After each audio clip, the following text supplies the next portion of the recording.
Good morning, students. Hope you all are fit and fine at your home. First of all, we will take pledge.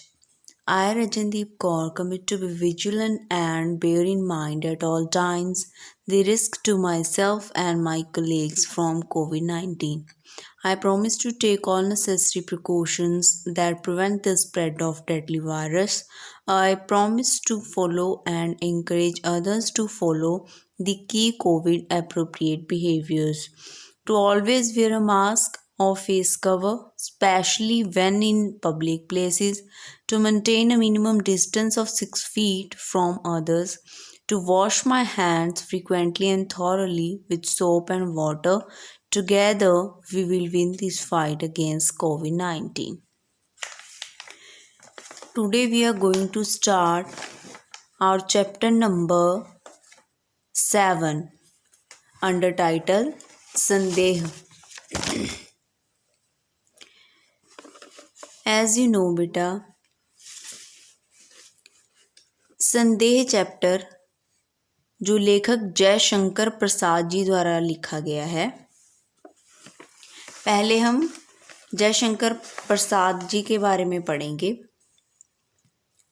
Shri Jaishankar Prasad का जन्म काशी के एक प्रतिष्ठित वैश्य परिवार में 1889 को हुआ। घर पर ही इन्होंने अंग्रेजी, संस्कृत, हिंदी, उर्दू तथा फारसी भाषाओं का गहन अध्ययन किया। 1937 में 48 वर्ष की अल्प आयु में इनका निधन हो गया। बचपन से ही इन्हें कविता के प्रति गहरा अनुराग था। प्रारंभ में इन्होंने ब्रज भाषा में काव्य रचना की, पर बाद में खड़ी बोली को अपनाया। प्रसाद जी बहुमुखी प्रतिभा के धनी थे, मतलब मल्टी टैलेंटेड, बहुमुखी प्रतिभा मल्टी टैलेंटेड थे। कविता के अतिरिक्त इन्होंने नाटक, उपन्यास, कहानियां भी लिखी हैं। अजातशत्रु, चंद्रगुप्त, ध्रुव स्वामिनी इनके प्रसिद्ध नाटक, कंकाल और तितली उपन्यास, काव्य और कला निबंध, कामायनी, आंसू, लहर, झरना काव्य तथा काशदीप, इंद्रजाल, आंधी और छाया कहानी संग्रह हैं। प्रसाद जी की रचनाओं में भारतीय संस्कृति के प्रति अनुराग, देश प्रेम की भावना कूट कूट कर भरी है। सबसे पहले हम इस चैप्टर के बारे में, इसके करैक्टर्स के बारे में थोड़ा पढ़ लें। जैसे संदेह होता है, जो वो क्या होता है, मन की स्थिति का नाम है जिसमें मन दो या अधिक विचारों में तय न कर पाए कि इनमें सत्य क्या है। संदेह का अच्छे से आपको अर्थ भी मालूम है, शक करना, ठीक है। और जो ये स्टोरी है वो एक मनोवैज्ञानिक स्टोरी है, मतलब इसमें मन की भावनाओं का बहुत अच्छे तरीके से उल्लेख किया गया है। इस कहानी का उद्देश्य क्या है? कहानीकार जिसने स्टोरी लिखी है, स्टोरी राइटर, कहानीकार का उद्देश्य पाठक को यह बताने का प्रयास करना है कि ऐसा व्यक्ति जो संदेह या भ्रम में होता है उसे मानसिक और भावनात्मक वेदना होती है। वेदना होता है ऐसी फीलिंग जिसमें दुख हो। वह अपने विवेक से काम नहीं कर पाता, मतलब वो उसका माइंड अच्छे से काम नहीं कर पाता, उसकी सोच संकुचित हो जाती है, नैरो माइंडेड हो जाता है वो। उसके पूर्वाग्रह भी उसके संदेह को बल देने लगते हैं। पूर्वाग्रह होता है मतलब उसकी इंटरनल मेमोरी भी उसके शक को और ज़्यादा बढ़ाती चली जाती है। ऐसे में व्यक्ति को अपने विवेक का प्रयोग करके खुद को उस स्थिति से निकाल लेना चाहिए जो इस मानसिक पीड़ा से मुक्ति मिल सके और जीवन में स्थिरता पा सके। मतलब अगर हमें कन्फ्यूज़न है, किसी बात पर शक है, तो अपने माइंड का प्रयोग कीजिए और खुद को उस सिचुएशन से निकाल लेना चाहिए। मतलब हमें जो भी प्रॉब्लम है उसका सॉर्ट आउट करके टेंशन फ्री, मानसिक पीड़ा से मुक्त रहना चाहिए, so that we can live a stable life. कहानी के मुख्य पात्रों के बारे में हम बात करेंगे।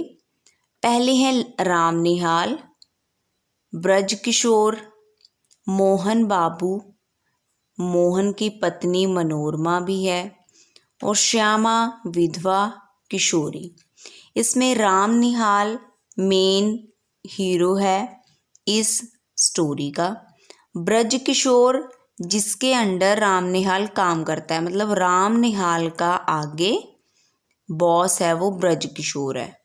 मोहन बाबू ब्रज किशोर का भी आगे हेड है, और इसके साथ मोहन की पत्नी है जो मनोरमा, वो भी इस कहानी का पात्र है। श्यामा वो स्त्री है जिसके घर में राम निहाल रहता है, और वो एक विधवा है, विडो है।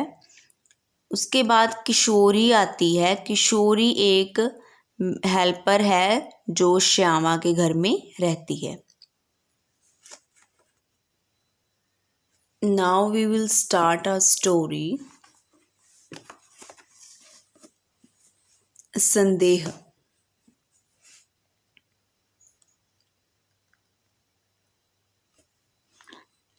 राम निहाल अपना बिखरा हुआ सामान बांधने में लगा।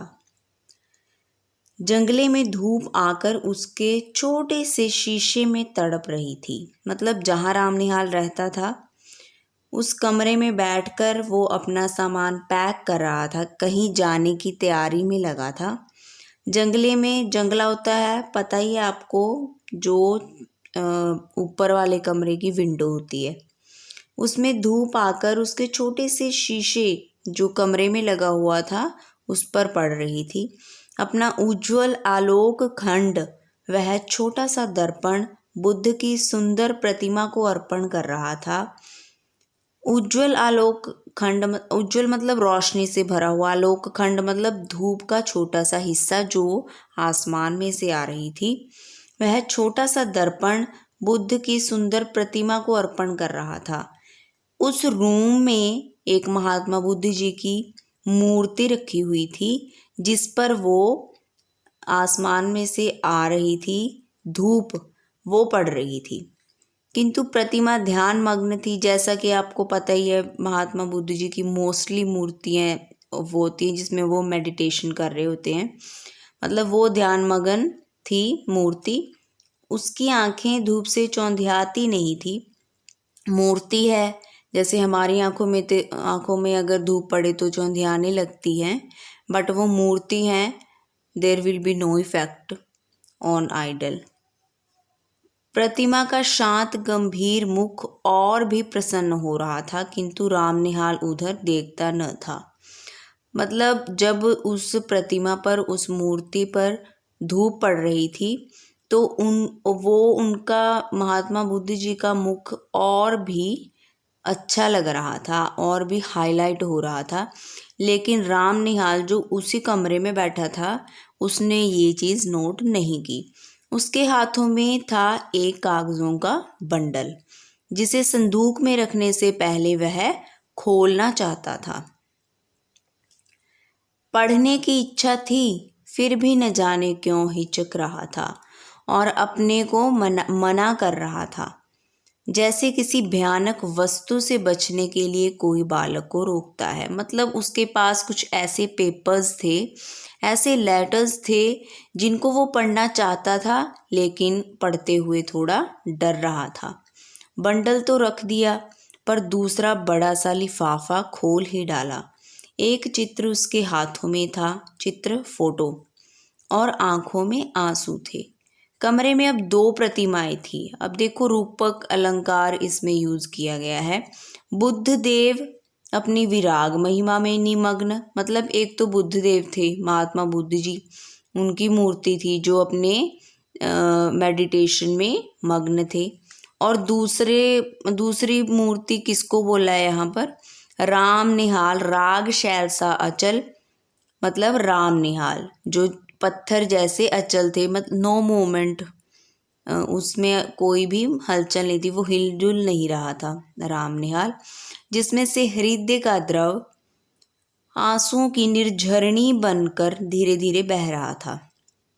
मतलब उसे रोना आ रहा था, उसका दिल रो रहा था, जो उसके आंसुओं के रूप में झरना बनकर, निर्झरनी होता है वाटरफॉल, झरना बनकर धीरे धीरे बह रहा था। किशोरी ने आकर हल्ला मचा दिया, मतलब वही जिस घर में राम निहाल रहता था, मतलब वो रेंट पे रहता था, उस घर में जो मेड लगी हुई थी किशोरी, उसने राम निहाल को देखा और हल्ला मचा दिया, रोते हुए देखा। भाभी, अरे भाभी, देखा नहीं तूने, न बिहाल बाबू सॉरी निहाल बाबू रो रहे हैं, अरे तू चल भी। श्यामा वहाँ आकर खड़ी हो गई, मतलब आ गई वो श्यामा जिसके घर में रहता है राम निहाल। उसके आने पर भी राम निहाल उसी भाव में विस्मृत सा अपनी करुणा धारा बहा रहा था, मतलब वो भूला हुआ सा, अपनी ही यादों में खोया हुआ करुणा धारा, वही रो रहा था वो दिल से, उसे बहुत बुरा फील हो रहा था उस टाइम। श्यामा ने कहा, निहाल बाबू। निहाल ने आंखें खोलकर कहा, क्या है, अरे मुझे क्षमा कीजिए। फिर आंसू पोंछने लगा, बात क्या है, कुछ सुनूं भी, तुम क्यों जाने के समय ऐसे दुखी हो रहे हो, क्या हम लोगों से कुछ अपराध हुआ, मतलब वो घर छोड़कर जाने को पैकिंग कर रहा था, इसी बारे में श्यामा उसके साथ बात कर रही है। तुमसे अपराध होगा, यह क्या कह रही हो, मैं रोता हूँ इसमें मेरी ही भूल है, मेरी ही गलती है, प्रायश्चित करने का यह ढंग ठीक नहीं, यह मैं धीरे धीरे समझ रहा हूँ, किंतु करूँ क्या, यह मन नहीं मानता। मतलब उसे किसी चीज़ का प्रायश्चित था, किसी चीज़ का पछतावा था, और वो कन्फेशन कर रहा था उस टाइम। श्यामा जैसे सावधान हो गई, उसने पीछे फिरकर देखा कि किशोरी खड़ी है। श्यामा ने कहा, जा बेटी, कपड़े धूप में फैले हैं, वहीं बैठ। किशोरी चली गई, मतलब उसने वहाँ से वो भेज दी, because they are going to talk personally. अब जैसे सुनने के लिए प्रस्तुत होकर श्यामा एक चटाई खींचकर बैठ गई। उसके सामने छोटी सी बुद्ध प्रतिमा सागवान की सुंदर मेज पर धूप के प्रतिबिंब में हंस रही थी। प्रतिबिंब होती है परछाई, मतलब वही उसी मूर्ति के बारे में दोबारा इन्होंने मेंशन किया है। राम निहाल कहने लगा, श्यामा, तुम्हारा कठोर व्रत वैधव्य का आदर्श देखकर मेरे हृदय में विश्वास हुआ कि मनुष्य अपनी वासनाओं का दमन कर सकता है। वैधव्य मतलब जो भी वो विधवा होने के बाद उसने समय बिताया, उसने बहुत अच्छे से अपने आप को हैंडल किया, अपनी वासनाओं को खत्म किया। इसी बात से प्रभावित हुआ राम निहाल उसे संबोधन कर रहा है कि बहुत आपकी ज़िंदगी को देखकर मुझे ऐसा लगता है कि मनुष्य अपने लालच को, अपनी इच्छाओं को कंट्रोल कर सकता है, किंतु तुम्हारा अवलंब बड़ा दृढ़ है। अवलंब होता है सहारा, मतलब वो खुद भी इस चीज़ को एहसान मानता है कि तुम्हारा मेरे जीवन में भी और लोगों के लिए भी सहारा है। तुम्हारे सामने बालकों का झुंड हंसता खेलता लड़ता झगड़ता है, और तुमने जैसे बहुत सी देव प्रतिमाएं श्रृंगार से सजाकर हृदय की कोठरी को मंदिर बना दिया, किंतु मुझको वह कहाँ मिलता।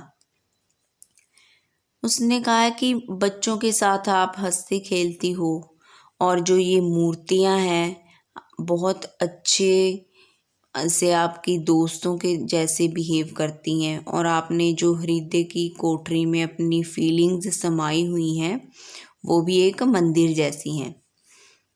भारत के भिन्न भिन्न प्रदेशों में छोटा मोटा व्यवसाय, नौकरी और पेट पालने की सुविधाओं को खोजता हुआ जब तुम्हारे घर में आया तो मुझे विश्वास हुआ कि मैंने घर पाया।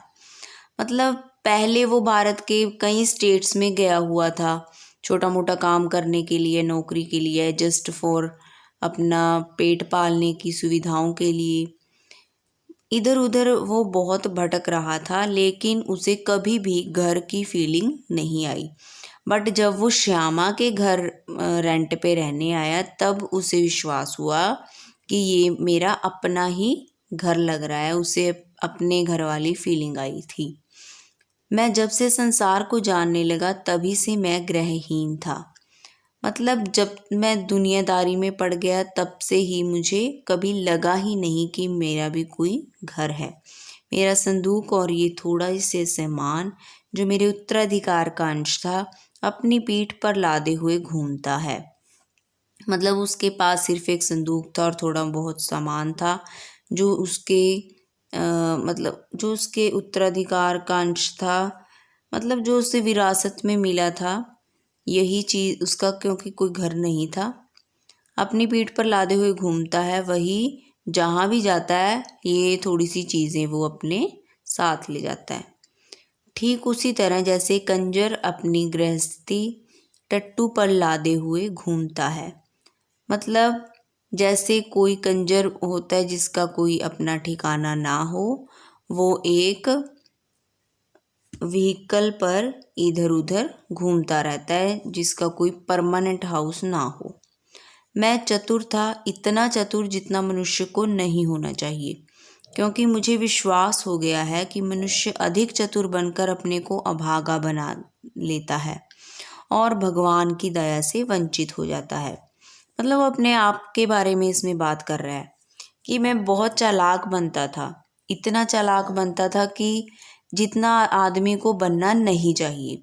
लेकिन अब मुझे विश्वास हो रहा है कि बहुत ज़्यादा चालाक बनकर एक बंदा अपने आप को बदकिस्मत बना लेता है और उस पर भगवान भी रहम नहीं करता।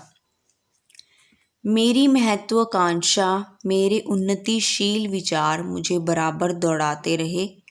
मैं अपनी कुशलता से अपने भाग्य को धोखा देता रहा। मतलब मेरी बहुत इच्छाएं थी, बहुत प्रोग्रेसिव थॉट्स थे, जो मैं ज़िंदगी भर इधर उधर उनके कारण भटकता रहा। मतलब जो भी उसके, चाहे वो पैसा कमाना हो या कोई और उसे सेटिस्फैक्ट्री चीज़ चाहिए थी, इसलिए वो इधर उधर दौड़ रहा था। मैं अपनी कुशलता से अपने भाग्य को धोखा देता रहा, यह भी मेरा पेट भर देता था। कभी कभी मुझे ऐसा मालूम होता है कि यह दांव बैठा है कि मैं अपने आप पर विजयी हुआ और मैं सुखी होकर, संतुष्ट होकर चैन से इस संसार के कोने में बैठ जाऊंगा। किंतु वह मृगमरीचिका थी। मतलब मुझे ऐसे लगता था कि मैं एक दिन सुखी हो जाऊंगा और आराम का जीवन व्यतीत करूंगा, परंतु यह जैसे मृग मरीचिका होती है, हिरण, ये हिरण की स्टोरी होती है। हिरण जब रेत में दौड़ता है ना, उसे रेत पर जो रोशनी पड़ती है वो ऐसी लगती है जैसे ये पानी है। ये वर्ड बड़ा इंटरेस्टिंग है। वो फिर पानी तक पहुंचता है वो, बट एक्चुअल में तो वो रेत होती है। सिर्फ उसके मन का वहम होता है कि वो पानी है। वो फिर थोड़ी देर बाद फिर जाता है उस रास्ते में, दूर का रेत को देखता है, उसे लगता है ये पानी है, लेकिन वो आगे बढ़ता जाता है बट उसे पानी नहीं मिलता, वो सिर्फ एक रेत पर पड़ने वाली रोशनी होती है। मृगहिरण, मरीचिका, रेत, इन दोनों से रिलेटेड यही चीज़ ब्रह्म से जोड़ी गई है। मतलब वो एक्चुअल में चीज़ होती नहीं, बट हमें लगता है कि ऐसा होगा। आज के लिए हम इतना ही पढ़ेंगे। One more important thing I want to tell you बेटा, आपके जो क्वेश्चन आंसर्स आप लिखते हो ना, PDF भेजती हूँ मैं जो, वो आप अपनी पुरानी नोटबुक्स में भी ऐड कर सकते हो। मतलब वहीं से कंटिन्यू कर सकते हो आप, न्यू लगाने की ज़रूरत नहीं है। अगर किसी ने लगा ली तो कोई बात नहीं, बट अगर आपने पुरानी में ऐड किए हैं, चाहे वो ग्रामर नोटबुक हो चाहे आपकी रीडर हो, that will be better for you. Okay, hope you have understood till here बेटा। Take care, bye bye.